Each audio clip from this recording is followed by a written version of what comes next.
So we're here visiting Ashbourne Methodist Church, and you can see now the buildings are starting to be opened up. We're at the back of the original church building built in 1883, and you can see the fantastic land we've been blessed with. Our land goes all the way down to the river beyond those trees. It's a huge space, and the levelling up money has allowed us to open this all up and create a garden space for the community here. So we'd had a mission action plan for a number of years, and that was really helpful in guiding what the church had done. But then we'd started thinking about what we were going to do with our buildings, and as we were working through that, we decided actually it's going to be a mission action plan, but it's going to be called our plan for growth, because we were really clear that as a church we felt that we were here to grow, we're going to be here for decades to come.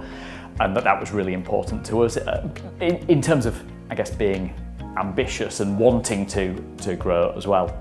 So we're now under the church, in the original part of the school that was built in 1883, and you can see all the columns it's all been opened up again, all the walls have been taken out, so we've opened up to the original footprint.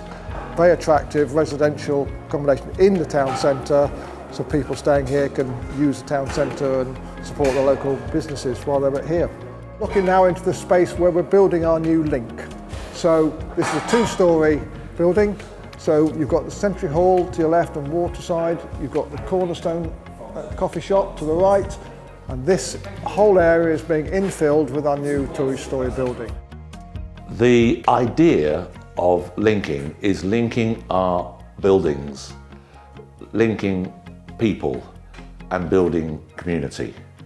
Linking the buildings is because we've got 3 Victorian buildings on 3 different levels, and access from one to the other is outside by steep and difficult steps. And our project is to turn them all into one suite, and by doing that we will make facilities for the town which it doesn't have otherwise. I joined Ashbourne Methodist Circuit in the summer of 2022. So when I arrived, the project was in full swing. I asked when I came to visit the circuit was what's expected of me in this, and I was told we need a spiritual guide.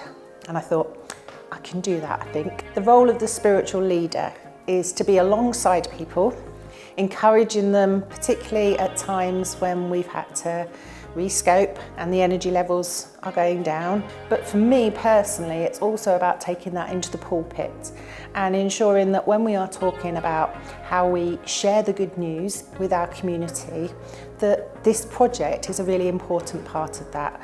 This is not about Ashbourne having a lovely, shiny new building, which we will have, and then just carrying on as normal. This is about using a wonderful facility for the benefit of the community, that other people might hear the good news. The plan is based around the 4 areas of the calling of the Methodist Church, so worship, learning and caring, service and evangelism.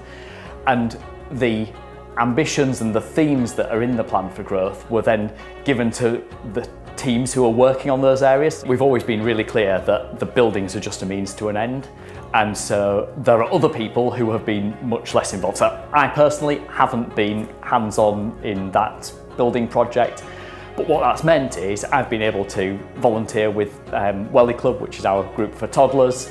I've been able to carry on doing my leadership role, and there are loads of other examples of people like that who are still doing the ongoing mission work of the church and serving the community.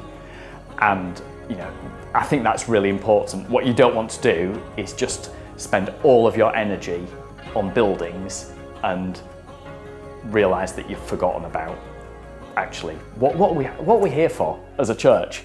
We're not here to build buildings. We're here to serve our community, to serve God, to spread the word. So we're now standing in the original 1883 church, and as you see, it's already been completely transformed. This is where the original choir stalls were, and the original central pulpit that went in the 1960s, and we had big raised stage areas. All that's been removed, and we're going to end up with a completely flat floor right through the whole area, and with a new timber screen across the front there. Completely flexible for performances, seating, and capacity at a screen up to 300 people. It's a tremendous space, and it's the largest assembly space in Ashbourne. We're not just building the buildings and hoping that people will come in. We're building the buildings that will provide the reasons for people to come in.